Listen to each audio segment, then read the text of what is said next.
సంగారెడ్డి జిల్లా అమీన్పూర్ మున్సిపాలిటీ పరిధిలోని పటేల్గూడలో ప్రభుత్వ భూమిలో అక్రమంగా నిర్మించిన 16 ఇళ్లను గుర్తించి కూల్చివేతలు చేపట్టారు. తమకు వెంచర్లో అన్ని పర్మిషన్లు ఉన్నాయని బిల్డర్లు వాదించారు. వెంచర్లో నిర్మించిన ఇండ్లకు అధికారులు రిజిస్ట్రేషన్, కరెంటు, నీళ్లు, అండర్ గ్రౌండ్ డ్రైనేజ్ ఎలా ఇచ్చారని ప్రశ్నించారు.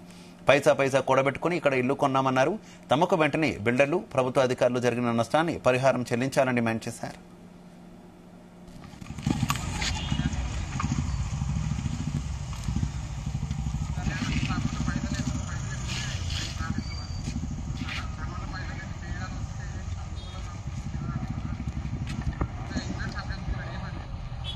అదిగో ఆ కూల్ చేసిన 2 ఇళ్లే మాది.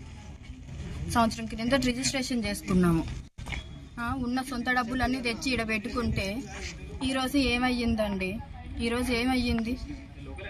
రోడ్డు మీదకి తీసుకొచ్చేసాడు మమ్మల్ని. ఈ రోజున ఎలా కట్టుకోవాలి మేము బయట అద్దెలు? ఈ తెచ్చిన వడ్డీల డబ్బులన్నీ ఎప్పుడు కట్టాలి మేము?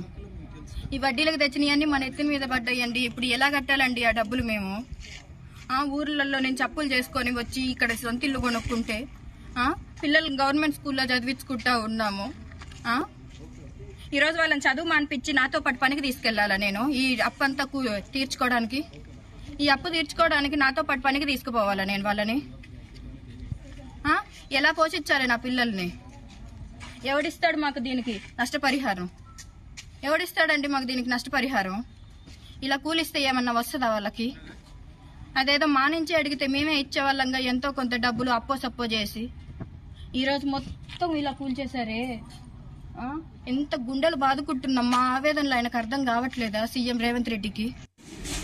మేము కష్టపడి 20 ఏళ్ళ నుంచి 30 ఏళ్ళ నుంచి కష్టపడి చేసుకున్న తర్వాత ఇప్పుడు వచ్చి ఈ పని చేస్తున్నారు. మేము ఇంటి ముందర ఇది ఊరేసుకుని మమ్మల్ని ఉరేసేసి అందులోకి బిల్లు వస్తుంది. మేము వచ్చి 40 ఏళ్ళు 2 సంవత్సరాలు. మీకు నోటీస్ ఏమైనా ఇచ్చారా? నోటీస్ ఏమీ లేదు. పని చేసుకొని కట్టుకున్నాం నాయన. బొక్కలాడినట్టు కష్టపడి కట్టుకొని 4-5 నెలలే నాయన. ఇంట్లోకి వచ్చి కూడా మాకు ఏ ఆధారం లేదు, ఏ భూమి కూడా లేదు. కష్టపడి ఇది కట్టుకున్నాము. రెక్కలాడితే డొక్కలాడినట్టు ఇంక రోడ్డు మీద పడాల్సిందేనైనా. ఇంకా మా కాడ ఏ ఆధారం లేదు. గవర్నమెంట్ దీని మీదనే పెట్టుకున్నాము. గవర్నమెంట్ మాకు న్యాయం చేయాలి నాయన. కష్టపడి కట్టుకున్నాడు.